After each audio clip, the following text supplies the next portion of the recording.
আয়নাতে ওই মুখ দেখবে যখন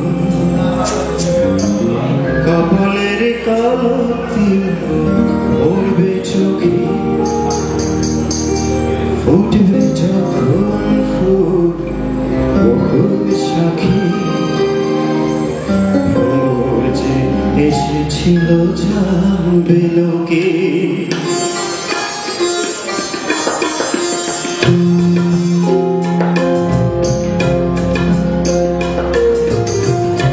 আয়নাতে ওই মুখ দেখবে যখন কপালের কালো তিল পড়বে চোখে ফুটবে যখন ফুল বকুল সাক্ষী ভোর যে এসেছিল জানবে লোকে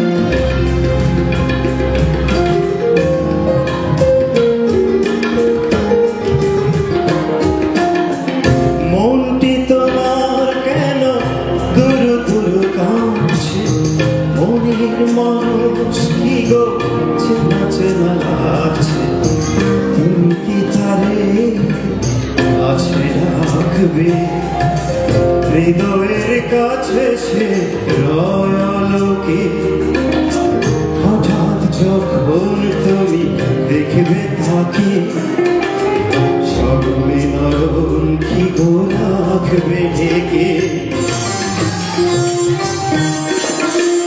আয়নাতে ওই মুখ দেখবে যখন কপালের কালো তিল পড়বে চোখে ফুটবে যখন ফুল বকুল সাক্ষী ভোর যে এসেছিল জানবে লোকে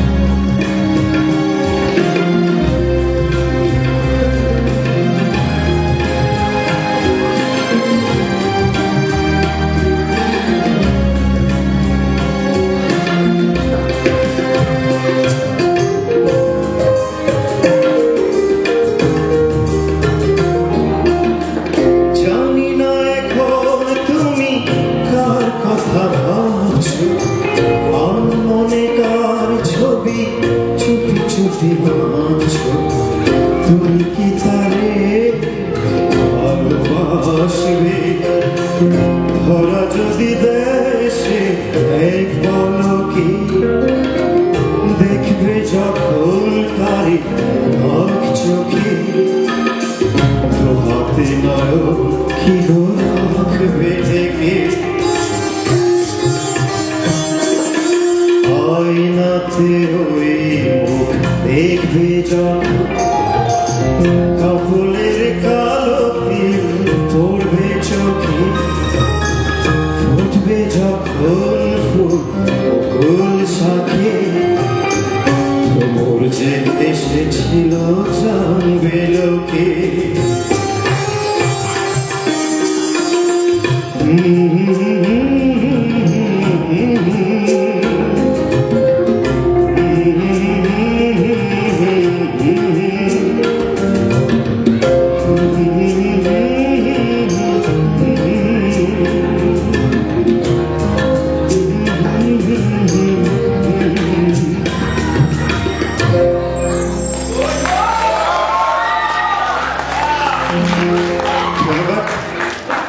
আমার পরের গান কথা সুর আহমেদ ইমতিয়াজ বুলবুল বাংলাদেশের একজন কিংবদন্তি সুরকার এটা একটা সিনেমার গান মুভি গান পড়ে না চোখের পলক গানটি সেরকম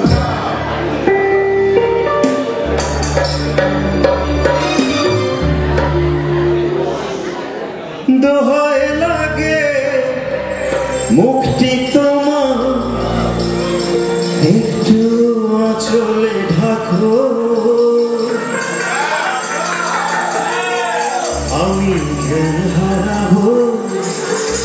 মরে যাব বাঁচাতে পারবে না তো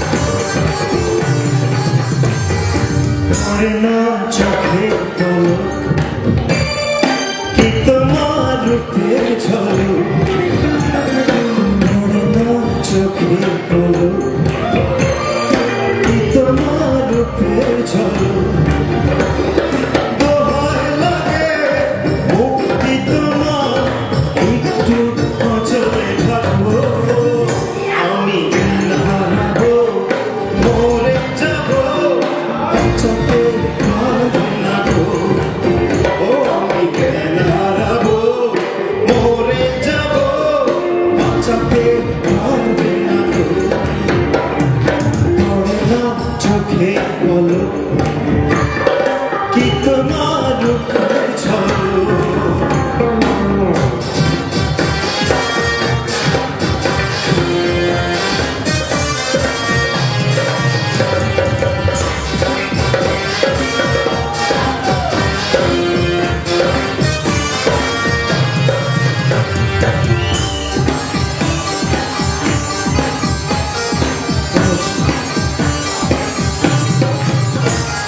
কাজল কালো ওই দুটি চোখ ও চোখে জাদু আছে চোখের হতে গেলে ঘুরে যান চোখের কাছে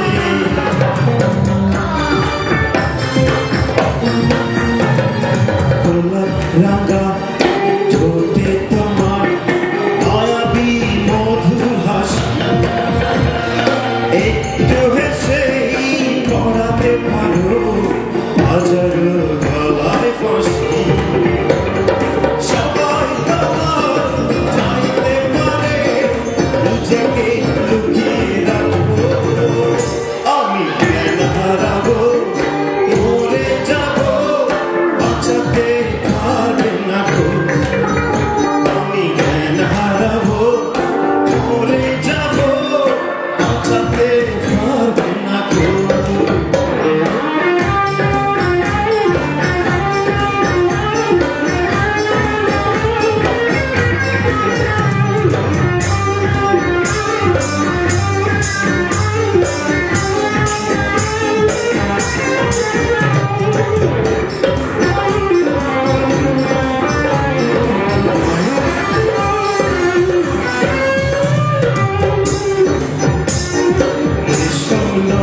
তোমার চুলে একটু শীতল বাতাস পাগলে মন পাওয়ার আশায় করছে যেন হুতাশ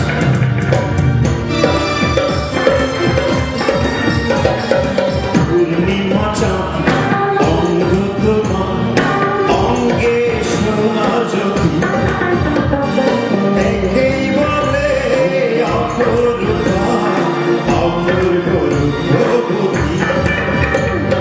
তোমায় নিয়ে অনেক বিপদ বুকের মাঝে থাকবো আমি হারাবো মরে যাবো বাঁচাতে পারবে না ও আমি হারাবো মরে যাবো বাঁচাতে পারবে না চোখে পলক কি তোমার রূপের ঝলক পড়ে না চোখে পলক কি তোমার রূপের ঝলক দোহাই লাগে মুক্তি তোমার একটু আঁচলে থাকবো আমি জ্ঞান হারাবো মরে যাবো বাঁচাতে পারবে না গো আমি জ্ঞান হারাবো মরে যাবো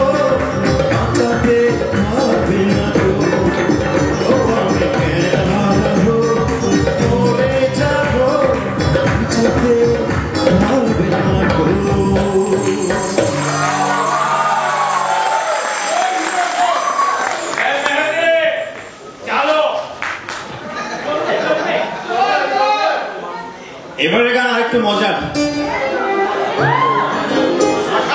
আহমেদ ইমতিয়াজ বুলবুলের কথার সুর, খুব চমৎকার গান, সবাই ভালো লাগবে আশা করি।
কথা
সম্মানিত দর্শক, আমি এখন মঞ্চে আমন্ত্রণ জানাচ্ছি আমাদের আজকের অনুষ্ঠানের প্রধান পৃষ্ঠপোষক শাহাবুদ্দিন শিশির ভাইকে কিছু বলবার জন্য।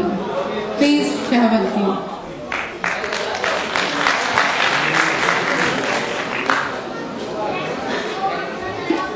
রাত অনেক হতে যাচ্ছে। আমি আসলে আপনাদের মাঝখানে এবং নদীদের মাঝখানে বেশি সময় নেব না। আমি জাস্ট একটা অ্যানাউন্সমেন্ট করবো আর আসলে সবাইকে ধন্যবাদ দিতে চাই।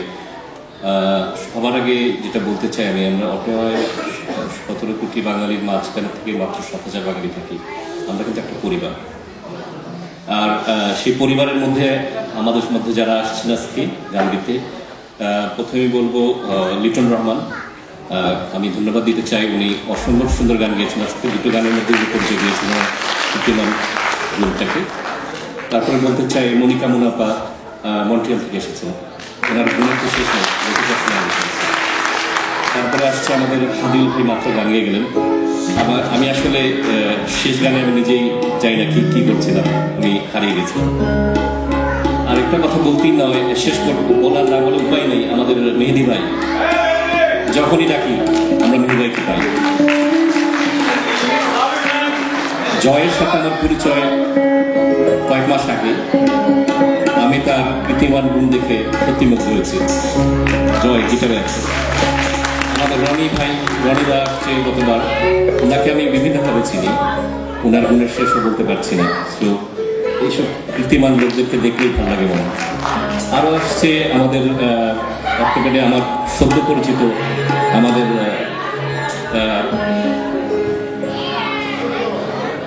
সৌরভদা। সৌরভ, ওনার দুটো নাম আমি এই জন্য কনফিউজ করি বারবার। তো নদীতে গিয়েছিল টরন্টোতে প্র্যাকটিস করতে, তখন আমাকে এসে বললো, আমি বললাম যে আমি তো ওই অক্টোবরে ওই ছেলেটাকে চিনি না, তুমি কি কিছু জানো? বলে আপনার কোনো চিন্তা করার কোনো কারণ নেই। তো আমাকে উনি নিশ্চিন্ত করে, নদীতে আমাকে নিশ্চিন্ত করেছে। আচ্ছা, আমি আরেকটা অ্যানাউন্সমেন্ট করতে যে জন্য আসছি, can I have the slide please জন?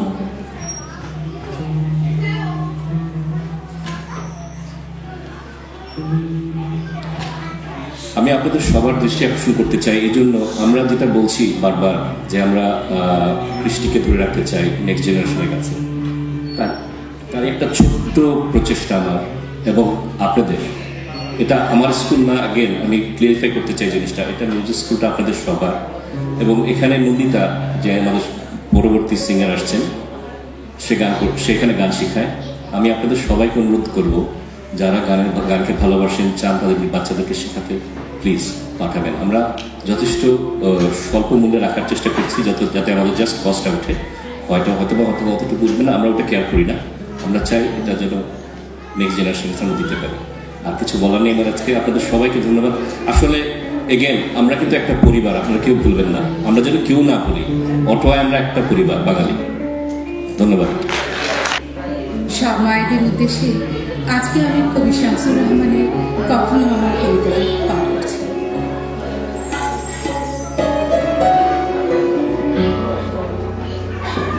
কখনো আমার মাকে কোনো গান গাইতে শুনি, সেই কবে শিশুরাতে ঘুম পাড়ানিয়া গান গেয়ে আমাকে কখনো ঘুম পাড়াতেন কিনা আজ মনেই পড়ে না।